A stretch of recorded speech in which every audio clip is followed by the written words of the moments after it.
Hello, good day everyone, and welcome to today's training. Yesterday we talked on our previous class we talked about the planning process of your exporting, how you're going to draw a plan, a well-detailed plan to fit your exporting needs.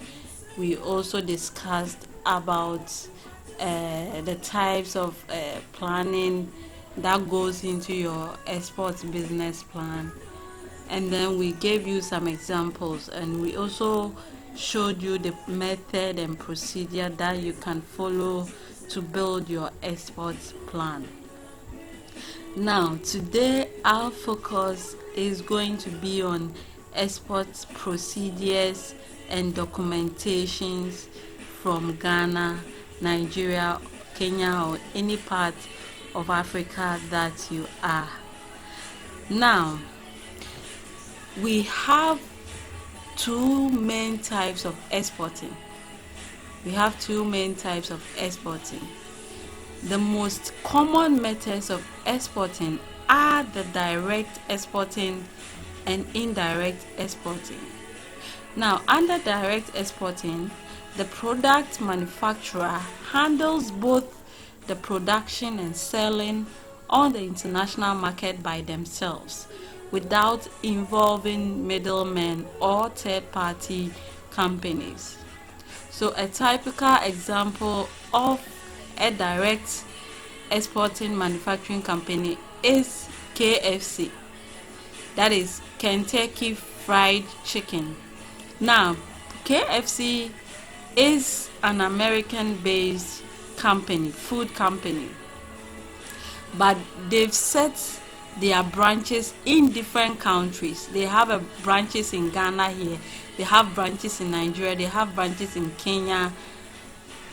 So they produce the products in their branches countries, the countries that they've established their branches, but they did not started from Ghana or Nigeria or Kenya.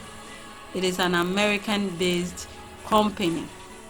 So KFC or Kentucky Fried Chicken are into direct exporting.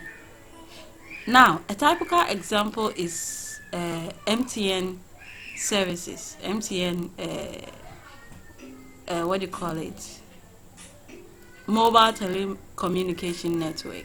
Now, MTN is a South African company that exported their products and services to Ghana and opened branches in Ghana. So MTN falls under direct marketing.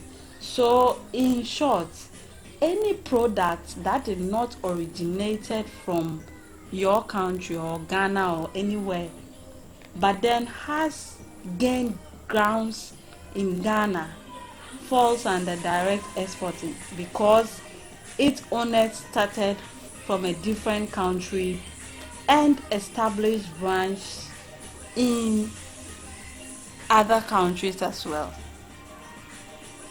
I hope you get this.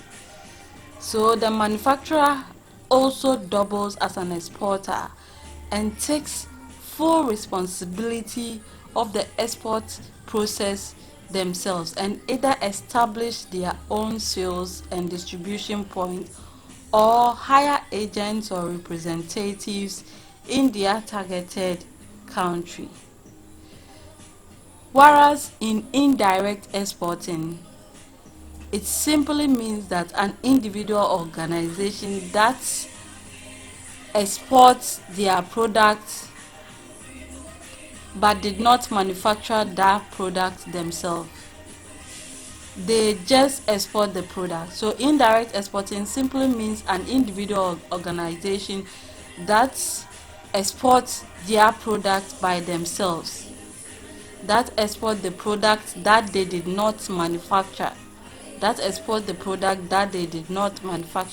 These types of exporting mostly involves middlemen, sales agents, or secondary producers.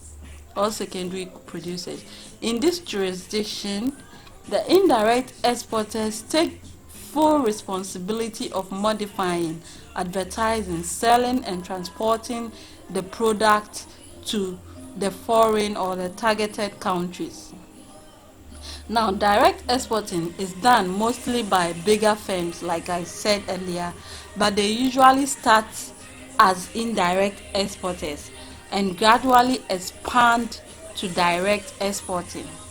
So just like you, when you start very little, you can grow it, and with determination and dedication and with our mentorship, you can gradually become and a direct exporter who would have branches in other countries as well. Casapreco is doing direct exporting because they export their products to other countries. They have branches in Nigeria as well. They have, I learned they've established branches in Kenya, and they are going to South Africa as well. So Casapreco Group of Companies Limited are under direct exporting.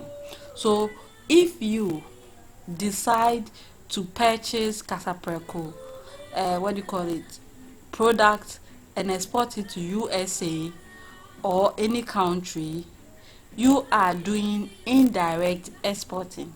You are doing indirect exporting. So there are different angles of indirect exporting. There are different angles that you can choose to do your indirect exporting, and some of these angles are commission-based export agents. Now, these are agents who mostly work for direct export companies on commission base. So an individual can decide to purchase goods, like I use Casapreco for example, from Casapreco, and export them. In this case, you can even talk with Casapreco Group of Companies that you want to export their product, and so they should give you at a reasonable rate that you can get some profit from it. And then you can even use their documentations to export your product. You just go to them, talk to them that you want to market and export their product. Okay, so this, in this case, Casapreco are the manufacturing companies, whereas you are the what do you call it, commission-based export agents. Now, under indirect exporting, another angle is domestic merchants or domestic export merchants or export trading companies. Now, these are export individuals or registered companies who export local products to international markets. So these type of people buy local products and then export it to the international market. This type of exporters either export in large or smaller quantity of products. And then buying agents. Now, buying agents are similar to the domestic export merchants because they can either be in the selling country or the targeted market country. They just purchase the goods based on their own market research and then sell them to their international buyers. Then another angle of indirect exporting is export agents. These are agents who buy the product upon request from another country. So these are agents, when they have their website, they have other things. So once they get some gig, they just buy the product and send to the country that they got there, but they have everything in place. So any type of indirect exporting that you need to do, you have to, in the beginning, you have to dedicate a little time to it. And then another aspect of indirect exporting is export, or another angle of indirect exporting is export management companies. Now, these are firms or companies or even individuals that manage export processes like researches and documentations, and then doing all the market research for you and all that. So if you do not have time to do all these things by yourself, you can of course hire an export management individual or company to do this on your behalf. Now, the two main types of indirect exporting are occasional and active exporting. So under indirect exporting, we have two types of indirect exporting, and these are occasional exporting and active exporting. So just like the name occasionally suggests, occasional exporting, which is also known as passive exporting, takes place when a company or individual exports from time to time, either on its own initiative or in response to unsolicited orders from abroad. Whereas active exporting is where an individual or company makes a commitment to solely export, to expand their product to a particular market. So if you are an active marketing, or what do you call it, an active exporter, you are into the full exporting business. Okay, you can either do it at part-time, you can be a part-time active exporter. Please note, you can be a part-time active exporter. You can be doing your other things and then take a part-time exporting as well. Okay, and do it well. I myself, I am a part-time exporter. I am not a full-time exporter. I export on part-time basis. Sometimes I don't even have time to respond to some orders, but then I make sure that I I do as well as to please all my international what do you call it, buyers, because it is very important. It is very, very important. Now let's look at some of the benefits of indirect marketing, since that is our focus. That is our focus, because direct marketing belongs to the bigger firms. But if you can afford to start a direct marketing campaign, direct exporting company right away, you can go ahead. But then our focus is on indirect exporting, because we intend to build small individuals or small businesses to become bigger in the exporting field. So we are growing together in the exporting field. Okay, so some of the benefits of indirect exporting are: indirect exporting involves less investment. Like I made a similar example of Casapreco. If you like, you can just walk to Casapreco, have an agreement with them. Look, I want to export some of your product to international markets. So this. But you can even not decide not to even inform them or walk through to them. If you have some of the documentation that is needed, fortunately Casapreco company has health certificates. Everything is there already. So all that you need is request for it, print it, and then arrange them and export them by yourself. Or you can decide to be an agent for Casapreco company who would export some of their product to the international market. Now the two types of we have two types of products and services that you can export, or the two types of products and services you can export, or products. In this case, we are focusing on agricultural products.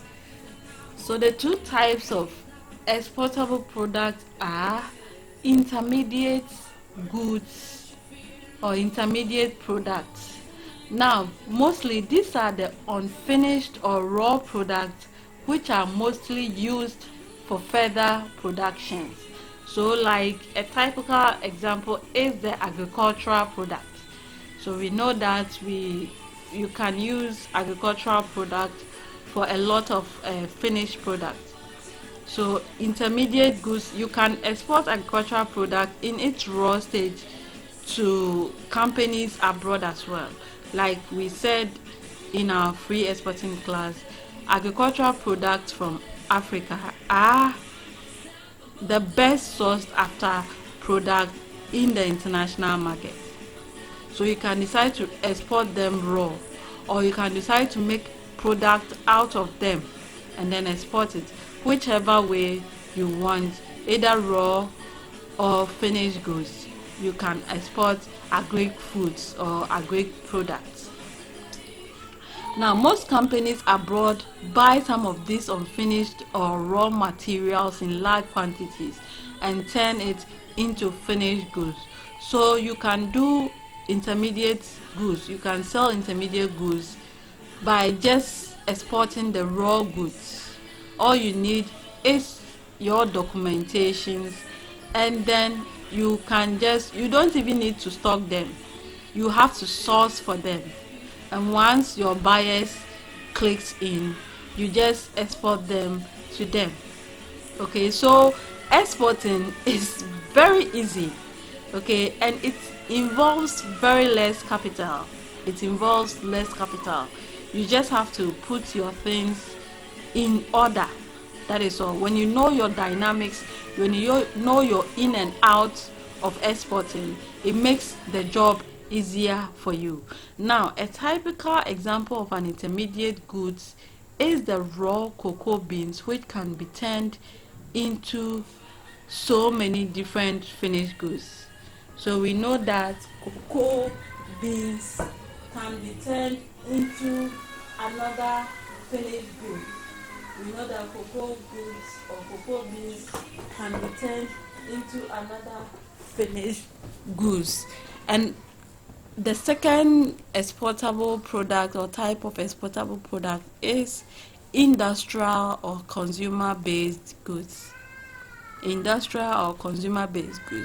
Now, another category of goods or products that are used for import and export transactions is fully manufactured products. These types of products or goods are ready to use. It can include anything such as food, bags, utilities, anything. Now, if we talk about consumer goods specifically, then you can get examples of food, agricultural product, clothes, etc. These are the two major options of product and goods you can use to deal with in the international market. So let's look at how you can develop a marketing plan for your exportable products. How you can develop a marketing plan for your exportable product. Once you have made up your mind to export and be committed to it, you should be ready to do a market research for your product. Now, in the previous lesson, we focused on the value of a market research in the exporting planning process. So in our previous class or lessons, we talked about the value of a marketing plan. So today we are going to delve deeper into how you can plan or how you can start your export market research, how you can develop a well-detailed export market research. Now, to successfully export your product, you should research on foreign markets. Now, the purpose of this research is to identify marketing opportunities and constraints abroad, as well as to identify prospective buyers and customers. Market research encompasses all methods that your business may use to determine which foreign markets have the best potentials for your product. So this type of market research are used to determine which country is best for your product, which country should you start first. Okay, you do your research, and we are going to show you how you can use the internet to do your research, your market research, or your export market research. Now, our focus is on small scale exporting, small scale, or people who are starting exporting afresh. Okay, now the largest markets for your product and the fastest growing markets. Now, market research encompasses all methods that your business may use to determine which foreign markets have the best potentials for your products. Results of this research will tell you the largest market for your product and the fastest growing market, and also tell you the market trends and outlooks. It will also tell you market conditions and practices of the country that you want to export to, and also tell you your competing companies and products. However, your export business can begin operations before you even conduct a market research, especially if you start receiving orders from the international market. These current and prospective foreign customers can be, if you start getting international buyers, it can help you or be a good barometer for developing an export marketing plan. Through this, you may discover even more promising markets by conducting a systematic search. Okay, so you can start exporting your product, or you can start your export business, but then you should, or you must use your buyers to do a market survey or a market research for your product and see how your product will be faring in the international market and the countries that are best for you to export your products. Now, you can research on a foreign market by collecting data directly from the foreign marketplaces through interviews, online interviews, surveys, online surveys. You can, these days, social media has made it so easy for you to create a survey. So you can simply create a Facebook survey targeting at the country that you are directing to, and then you get what do you call it, answers to help boost your export market research. And also you can get or you can collect this data from direct some of the contacts that you have in the country that you want to export to. So this gives you the advantage of being tailored to your export needs and also provide answers to specific questions. So when you do a market research, it helps you and gives you the advantage to tailor your export needs or channel your export needs. You know when you are lacking. Okay, it helps you to know the strengths, your market strength. Okay, so this is how important an export plan is to your exporting business. Now let's look at a step-by-step approach to market research, or a step-by-step approach for your market research. So your business may find the following approach useful, or your export business may find the following approach useful. This involves screening potential markets, assessing the targeted market, and drawing your conclusions. Like I said, you can use the internet. There are a lot of uh, avenues to do your market research on the internet. For now, maybe you cannot afford paying people in your targeted country, so you can rely on the internet. There are a lot of places like Pinterest, like Quora, like Facebook, all social media platforms, Twitter, Instagram. You can use all of these to do your market research and identify your strengths on your targeted country.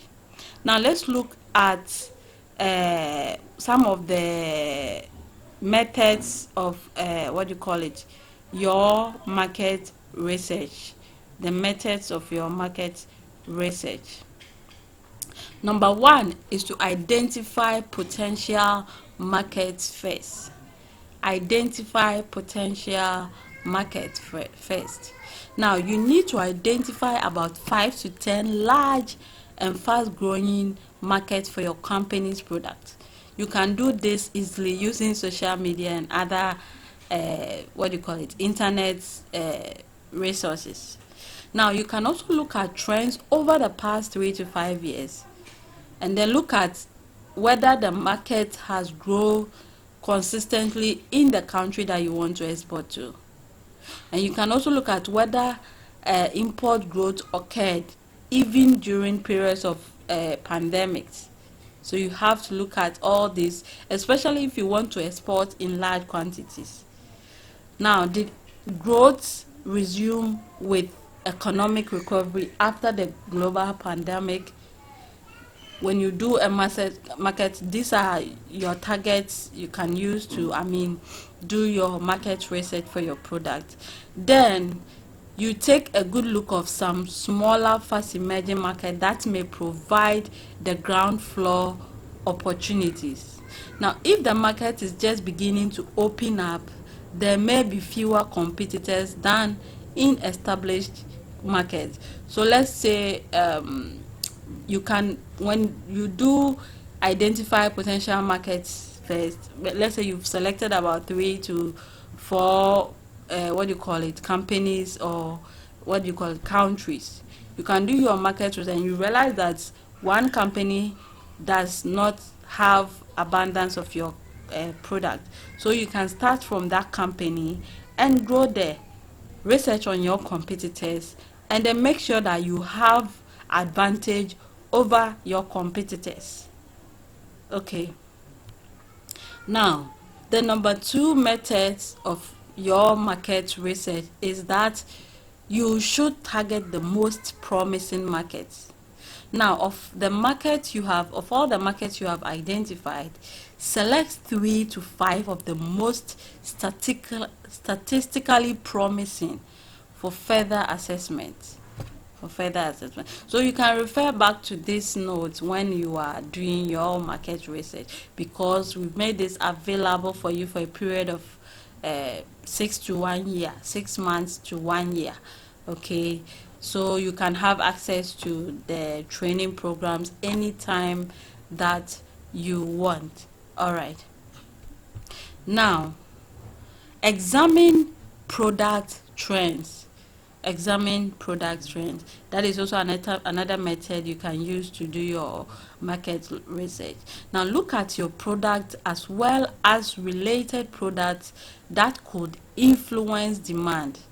Calculate overall as consumption of the product and the amount imported.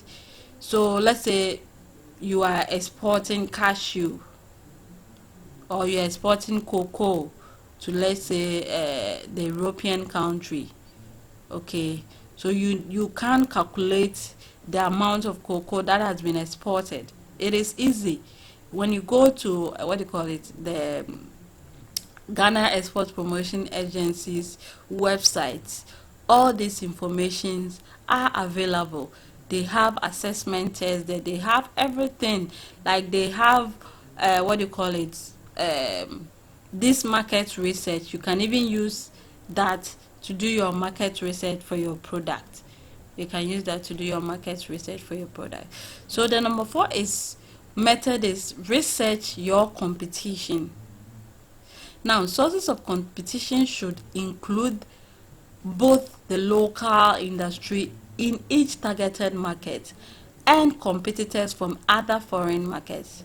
You can hire an expert to do all this research for you. Like I said earlier, the management experts companies are there. They can do all your research for you if you don't have the time for that.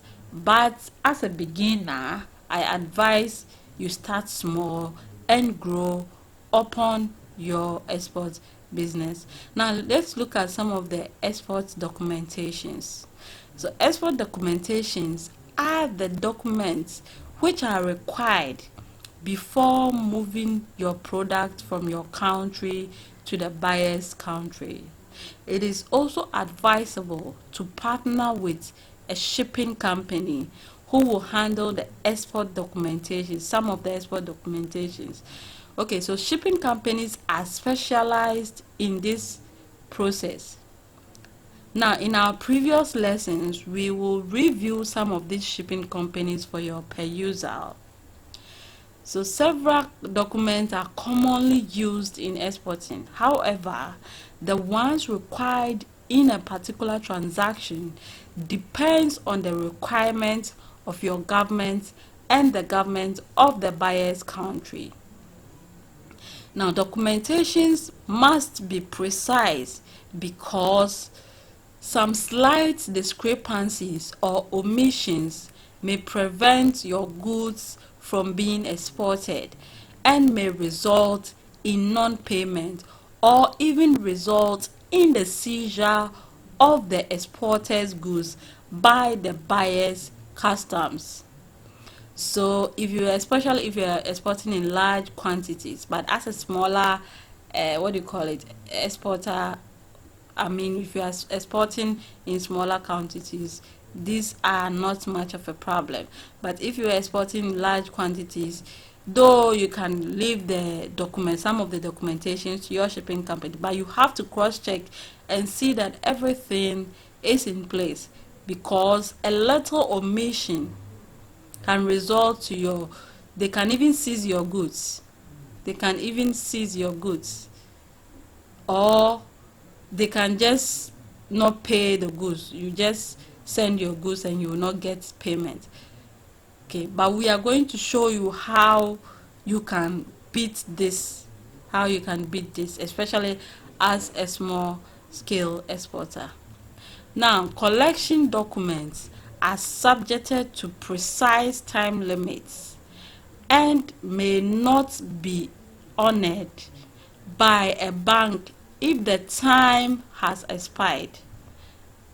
Most documentation is routine for the shipping companies, but as the exporter, you are ultimately responsible for the accuracy of the necessary documents, like I said earlier.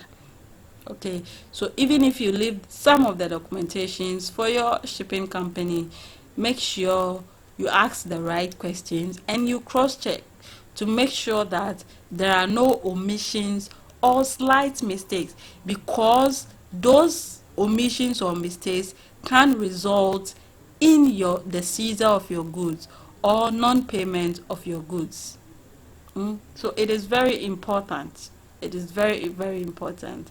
Now, the number and kinds of documentations that the exporter must deal with varies according to the destination of the shipment, because each country has different import regulations. In this case, the country that you are exporting, they also have their importing regulations. Okay, so what you are exporting will be determined by some of the rules and regulations surrounding that particular country that you want to export. But these days, informations are very easy on the internet. Once you do a thorough research, you can just get some of these informations, and then you know how to, or you can simply ask your buyer. When you are exporting, ask the buyer, like the country, what are the rules and regulations involving, or sometimes some of these importers even have everything documented. They have their papers already, so you don't even have to worry. So you need to ask the right questions when you are exporting to your buyers. Now, as an exporter, you must be careful to provide all proper documentations, especially if you are exporting in large quantities. Okay, like I said earlier. So now let's look at some of these documentations and their usage. The number one is airway bill. So what is an airway bill? The airway bill covers an air freight shipment and can never be made negotiable. It covers your air freight shipment and can never be negotiable.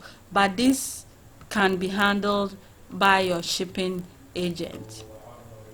Now, the next is bill of lading.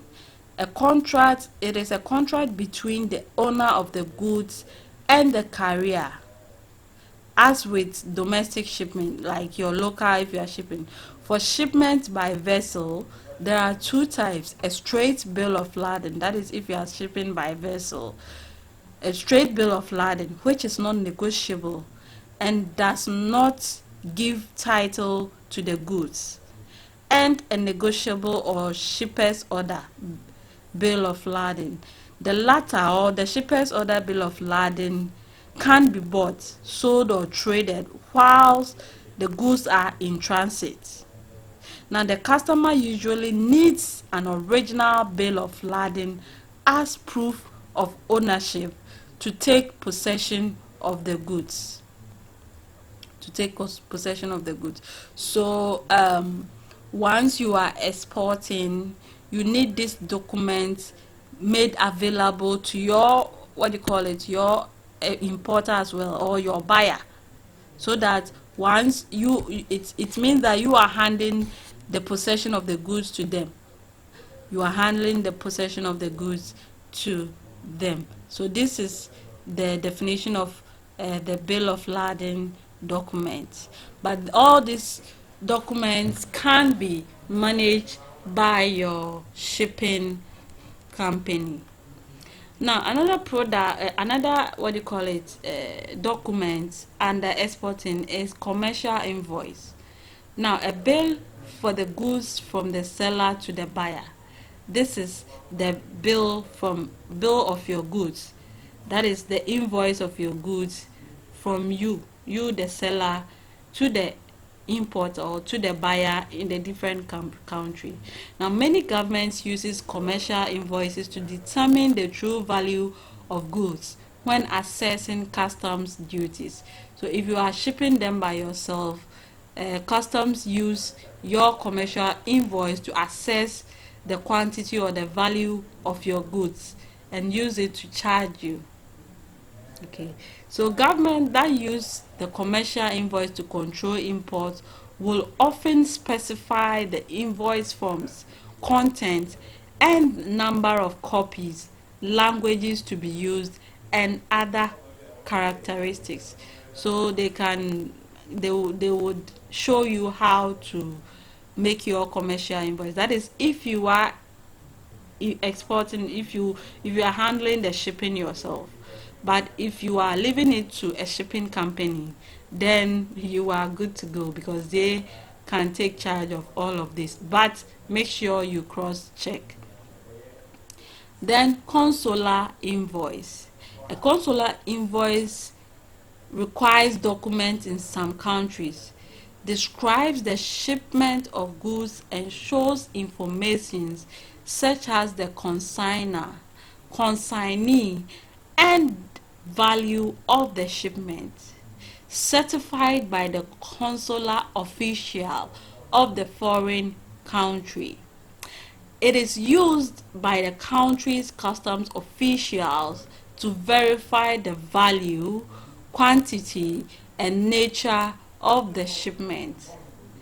Certificate of free sales required in some countries for certain goods. So we have certificates of free sales that are required, that is in some countries, certain goods in some country, that is you have free entry of that country.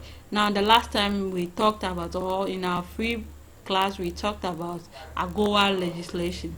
We talked that some products, or especially agri products, falls under AGOA legislation. So when you are exporting some of these products, there are some benefits that you gain or you derive from exporting them to America, and it's only America, please. All right, they have other what do you call it, free trade agreements from Ghana to other countries as well. So all you need to do is to do your research, and then you are good to go. So the local government usually supplies these documents, which indicates that the goods you intend to export have been sold abroad. So it indicates that indeed you have sold your goods abroad. Then comes export license. Now, it is a government document that authorizes the export of specific items. So as an exporter, you definitely need to get your export license in specific quantities to a particular destination. This documentation is required for all exports, but you can start and then get it, or you can even go and then register, because it takes time. It takes about a month or so for you to get your export license. All right, and then parking list. Parking list.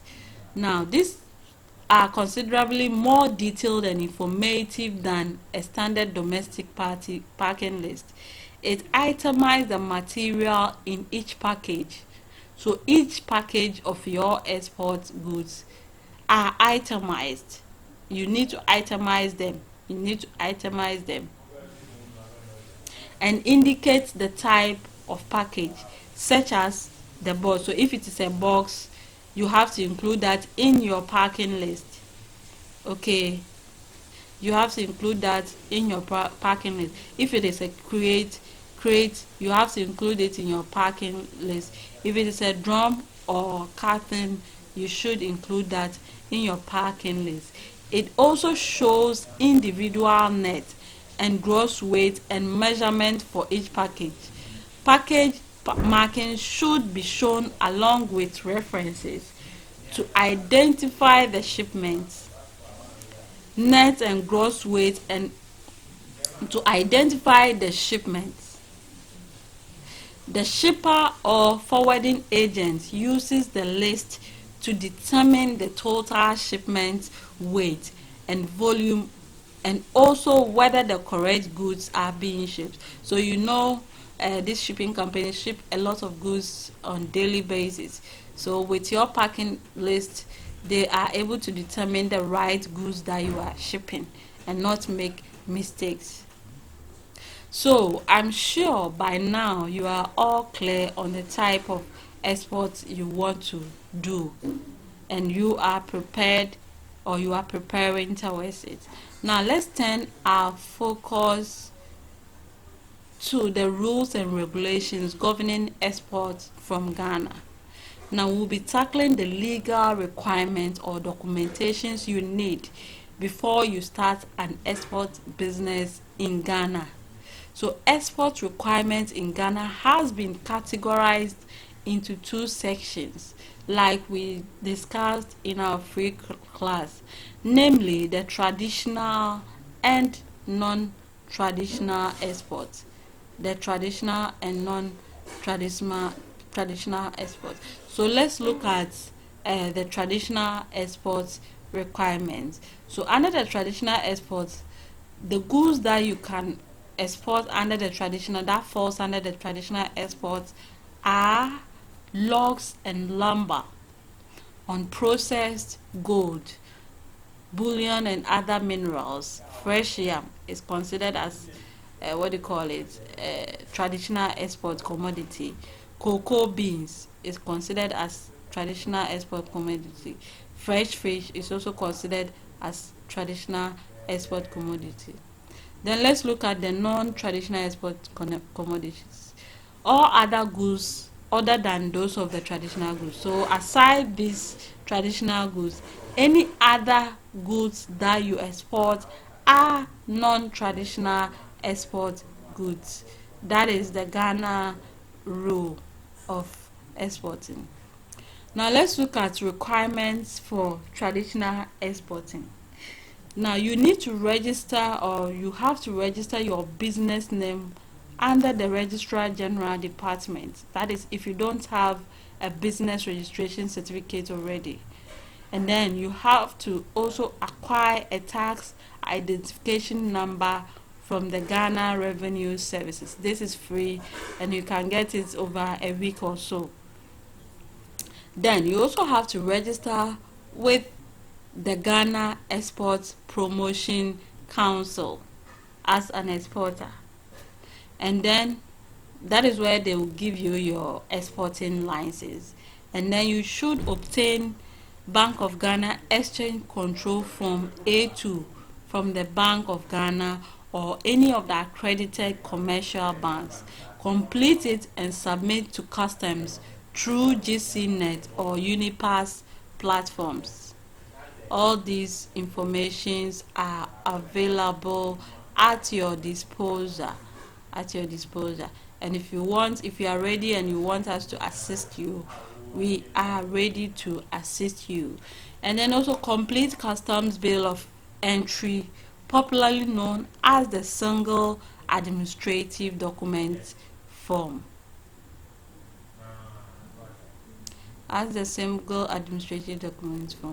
You also need to get your instruction for dispatch of goods, that IDG, from the airline. That is if you are managing the shipping yourself. But all these, your your shipping company can handle all of these for you. And then packing list, we talked about packing list already. Invoice, we talked about invoice already. Get the requisite permit certificate. So if you are exporting under the traditional exports, then you need to get this requisite permit based on the product that you want to export. So cocoa beans, if you are exporting cocoa beans, then you need to get fumigation and quality assurance certificate from Quality Control Division of Cocoa Board. And if you are exporting logs and lumber, you need a permit from Forest Productions Inspection Bureau. So you need a permit letter from them. If you are exporting minerals, you need a permit from Minerals Commission. If you are exporting fresh fish, you need a permit from Quality Assurance Certificate from Ghana Standards Board. If you are exporting minerals, we've talked about that already. And then also obtain certificate of origin from Ghana Chamber of Commerce, and also certificates to ACP countries. That is if you are exporting to ACP countries. Generalized system of preference form to the United States and non-ACP countries as well. You need to get that certificate from the Chamber of Commerce. But it doesn't apply to all goods, and you can start and grow upon it. All these certificates can be acquired as time goes on. Requirements for non-traditional exports. So this is my main focus because we are focusing mostly on agricultural products. So you need to register with the Ghana Export Promotion Agency and get your export license. It is not difficult, but you can start and then as time goes on get it. You also need to obtain a non-traditional export form from SEP's export office. Instruction for dispatch of goods from the airline. This can be handled by your shipping company. A packing list, an invoice, a certificate of origin, that is the certificate of where your product is coming from, that is Ghana. So you get a certificate of origin, and then you get a Euro 1 certificate to ACP countries, and then generalized system of preference form to the United States and non-ACP countries. Requisite permits or certificates are as follows. So these are the permits and certificates if you are exporting these goods. So if you are exporting processed fish, the one that falls under a traditional export is fish. But if you are exporting processed fish like delay mackerel and all those processed fish, you need a quality assurance certificate from Ghana Standard Board. You also need manufactured pro. And if you are exporting coffee, shea butter, cashew nut, quality, then you need certificate from Cocoa Board, quality control certificate from Cocoa Board. or food and agricultural produce. Example, yam, pineapples, plantain, banana, and garri oil export. You all need the quality control certificate. Then you need a phytosanitary certificate from plant quarantine section of the Ministry of Food and Agriculture. And then you also need rocks and rock samples. That is if you are exporting these types, the rock. And if you are exporting scraps, you need a police report. If you are exporting games, reptiles, etc., you need permit from the Department of Game and Wildlife. If you're exporting pets, you need a veterinary services permit from Ministry of Food and Agriculture. If you're exporting chemicals, you need certificates from environmental protection agencies. And if you are exporting pharmaceutical products, you need permit from Ministry of Health. Now, you do not need a permit to export artwork or contemporary conception, design and production. If you're exporting painting, carving, sculptures made of wood, fabrics, etc., all types of baskets, all these falls, you don't need if you're exporting all these, you don't need a certificate for that. So we'll make this available for your perusal, and then you can have access to our training videos for a period of 6 to 1 year. You can always refer to these videos if you don't understand anything. So within a period of 6 to 1 year, you can learn and then grow with these videos as well. So all this falls under non-traditional export commodities. So let's look at the necessary documents needed as a small-scale exporter. What are the necessary documents that you need immediately? The number one is business registration certificate. Now, if you are really serious about starting an export business, then the number one most important thing you need to get is a business certificate. That is, if you don't have one yet, you need to get a business certificate. Now, a business certificate boosts your business professionalism and enhances your chances of getting an international order or even export loans. Now, no one will want to transact business with non-serious individuals, so you need a business certificate for your export business. You cannot just start exporting, you don't have certificate. At least you have to get an export certificate. You can just walk to the Registrar General's regional offices, wherever that you are in Ghana, they have their regional offices there, and then you pay an amount of just 50 cedis, and then you get your export licenses. Now, your business certificate. Now you can just, it's very easy. You, within 2 weeks, you can have your business certificate, or you can pay some people who do charge 200 cedis. They can do it within 3 days, but then 2 weeks and 3 days are almost similar. So you just have to pay your 50 cedis and wait for 2 weeks to get your business certificate registration. The next thing you need to start your export is export licenses. Now, getting an export license is somehow important. But you can still start, and whilst growing, or you can even apply for it, and then you later, because that one takes about a month for you to get your export license, I am told. I stand to be corrected though, but you can get it very easily and at a small fee. But you need to start first. And access yourself. As time goes on, you can get some of these certificates. And if you are starting without an export license, then you need to start with individuals exporting. That is, you start by exporting to individuals and not companies. This way it is easier for you. Health certificate licenses.